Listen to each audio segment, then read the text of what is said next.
Hello again.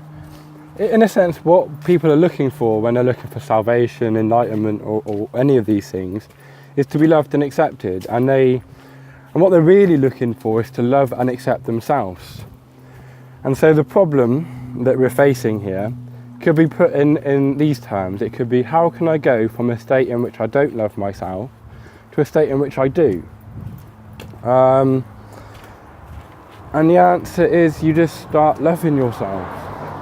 I mean, it's not. There's no steps you can take to get to this. There's no path you can take to get to it. Any steps or any path is just kind of procrastination to keep you in that state of not loving yourself. You just start loving yourself. And then it's like, how do you do that? Well, I can't give you any answer to that question. I've noticed a gradual kind of progression in me towards that state, and a deepening and strengthening of it becoming more kind of independent and invulnerable. But it's not been for a doing on my part. And I've often noticed that the greatest increases, the greatest leaps and bounds on my path to it have been made when I've been most desperate, when I thought I've been going off the track, when I haven't been trying, kind of thing. And then pop, it just happens, and you realise that you're fucking awesome. That's what happens. But you can't instruct somebody to do, or you can, and then you can, but the instructions are just impedances. They're things to get in the way of it. It's like a lot of the talk about quitting drugs and that people will go through. It's just try to stop bloody taking it. Just stop it, and that's all you can say. But God, there is a method that a good guru would use, and the best guru of all is reality, kind of thing. And like the Bible acts like a good guru as well. It's got some brilliant statements that act as good gurus. And so what reality does is it just kind of just lets you be and accepts you and supports you, and because you're only alive because of reality. You can only eat food and it sustain you because there are certain patterns that reality maintains.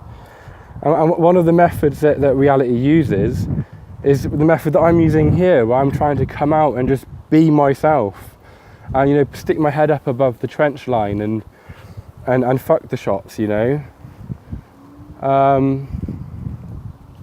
And like so, one of the ways the Bible does this is it says that God does all things for His own glory.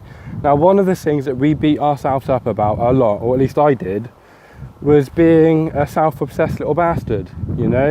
Wanting that pat on the head, wanting to be praised all the time. But God says Himself, or it's that Paul says of God, God does all things for His own glory. I mean, why do you think I'm making these videos? In a sense, it's, look at me, look how good I am, look what I can do and say, wee, kind of thing.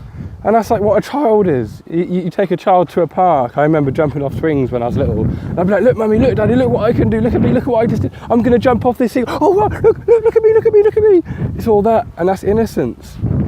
And that's kind of, that innocent kind of way of being, of just acting out of spontaneity, is what Jesus is pointing to when He says, unless you become as a small child, you shall by no means enter the kingdom of heaven. Because they're already there, and we've got to try and get there again. Yeah, a bit windy. And so what God's done that in the Bible. He's come out and He said, look, I'm a self-obsessed little bastard, or self-obsessed big bastard.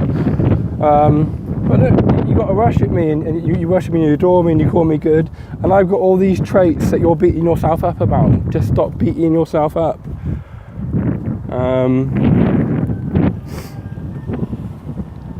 Yeah, so that's what God's doing there, right?